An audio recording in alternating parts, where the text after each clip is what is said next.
see the strong athlete. With a body of steel, he flies through the stages of this Hyrox competition with an unlimited strength and superhuman focus. He doesn't know the meaning of the word rest, but he blasts forward like a nuclear-powered freight train that stops at nothing. Even when he finishes his heroic mission, his strength doesn't fade. He's neither panting or sweating as he runs a victory lap in front of the cheering crowd. And amazing to see our Hyrox women's out open.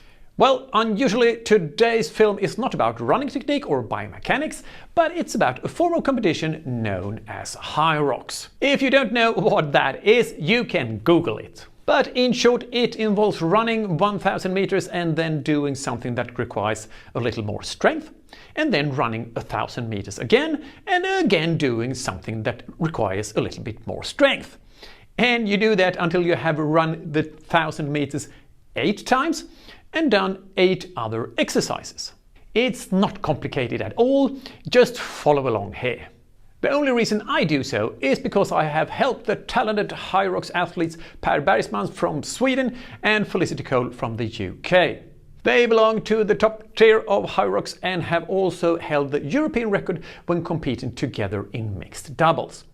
Every time I met Per, he said, "Fredrik, I really think you should try Hyrox." And when he told me almost 4 months ago that there would be a Hyrox competition in my hometown of Stockholm, I just fell for the pressure and I signed up. So this is completely new to me. Of course, I have done some running before. However, everything else was completely new to me, and it quickly became quite clear that my tiny running arms had difficulties with several of the parts that required some kind of strength. But here we go. Follow me to the morning of the race. I'm now on my way to my first Hyrox event, Hyrox Stockholm, and it's the 20th of March. And the weather is not so good. This is springtime in Stockholm. It is snowing and rather cold actually. I'm now walking. I'm walking to my daughter's place. She and her husband is going to give me a ride to the place where the competition takes place, just outside Stockholm. Am I nervous? No. Not at all, actually. Haven't been nervous. Not a bit. Why? Well, mostly because I've had a cold all week. So I had a cold, and so my expectations for this race is quite low. But all the goals I had, the times I was going to do, just threw them away because that won't happen today. But it's going to be fun, I hope. I'm going to tell you later in this video if it was fun or not. The first thing you have to do when you arrive at the venue is to register. I got my start number written on my arm and a timing chip around my ankle. I got there about 2 hours before the start, and there was a lot of activity everywhere. As usual before competition in endurance sport, I have been drinking beetroot juice for 3 days before, and also took a sip 2 hours before the start, as the nitrate contained in the beetroot juice improves oxygen uptake. Then there was time for a warm-up. I felt heavy and tired after the days with the cold, and therefore also a little bit disappointed as I trained for almost 4 months for this particular day.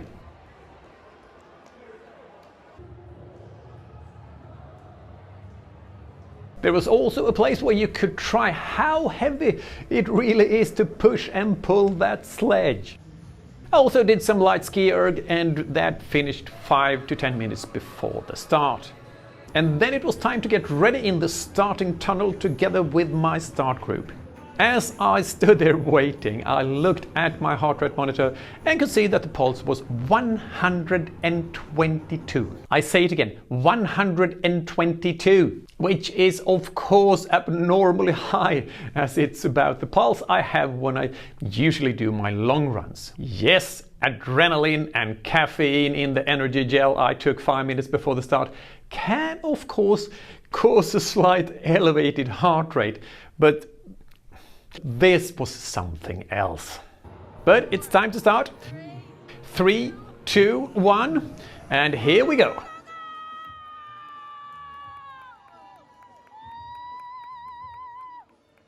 After just a few meters, I had reached my threshold heart rate, and after maybe 20 seconds, I'm in the red zone.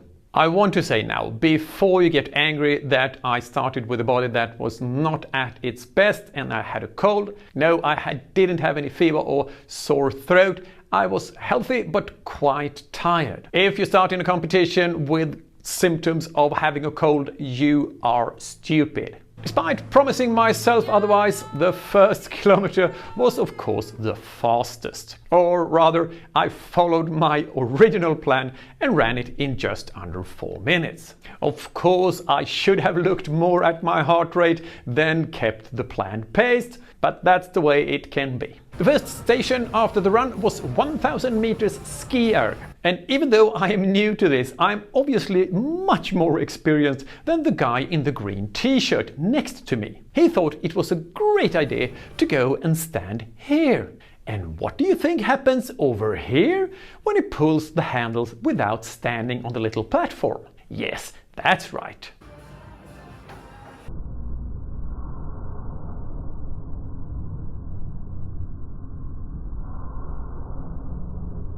The skier went pretty much according to plan, kept the pace I intended, which was to end up in just under 4 minutes. When you're done, you tell a judge who gives you a go-ahead and you go for another 1000 meter run. This time slower, as my watch showed that my pulse was still in the red zone. My plan from start was to keep as steady pace as possible, to never have to rest during the parts that were not running. So also during the sled push, where you push a sledge that weighs 152 kilos, 335 pounds. Many of the other participants had other tactics, which was quite clear during the race. Like the guy in the black t-shirt here. He runs according to the principle push hard, rest, push hard, rest. While I was still trying to get my heart rate down, I kept a slower pace than him, but without breaks. He pushes faster than me, then stops. Pushes. Stops.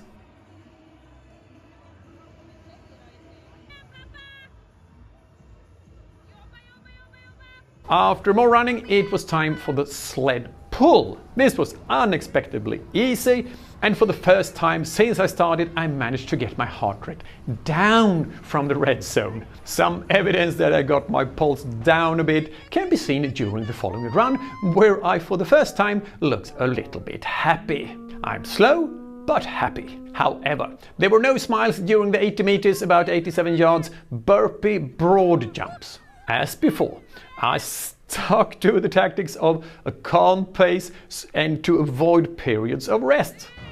I also noticed that I passed several of the other participants using the tactic faster rest, so it's probably something that I will continue to if I do another race. But there were certainly no long jumps at the end. Just look at how short a distance I have to the finish line at the end here, and yet I almost don't manage to get across.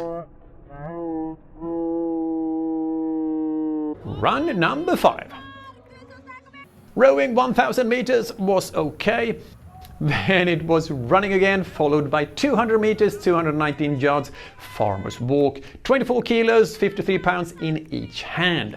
My plan was once again, don't rest, don't put the kettlebells down, and it worked fine. After run number 7, it was 100 meters, 109 yards of lunges with a 20 kilo sandbag on my shoulders. This part has gone quite well during training, but now it was unexpectedly heavy. But again, keeping the tactics of keep a pace that don't require me to stop and rest at any point. Before run number 8, I took an energy gel with caffeine.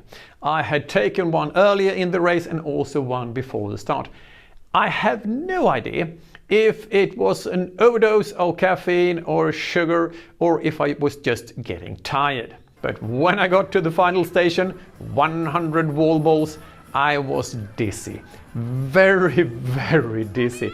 It felt like when you're drunk and lie down to sleep and everything is just spinning around. I had a hard time standing up. And afterwards, one of my daughters said, "Well, I told the others that something was wrong with you, that it looked like you were about to pass out." And that's exactly what it felt like. And it's something I never felt during any competition before in my life. And that made my wall balls take quite a few minutes longer than I had planned, and even if the plan was worst case scenario. My heart rate curve also tells me that this was where I had to work at the absolute hardest. Here I thought I was done, but the judge informed me that I had 2 left. And then I was done.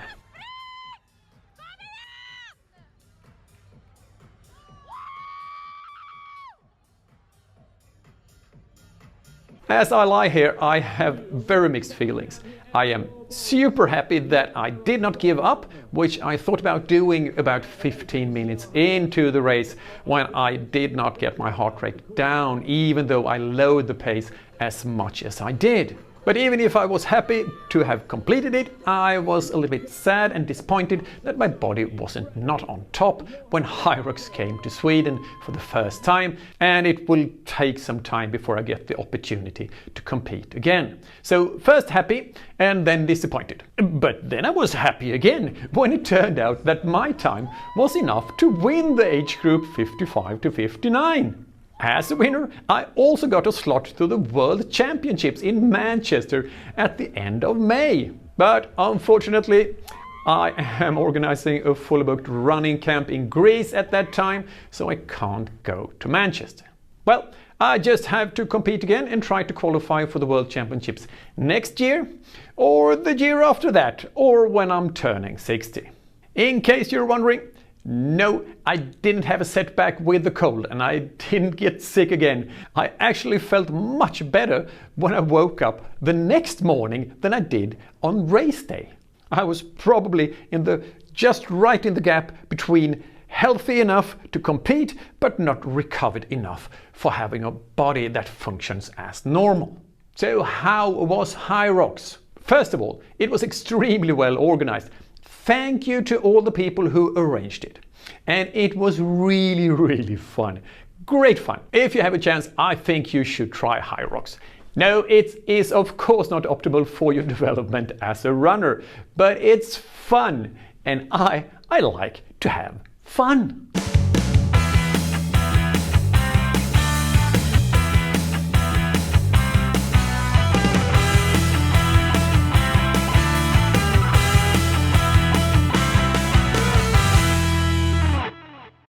I truly hope you liked that video, and if you did, please click the like button and maybe also the subscribe button.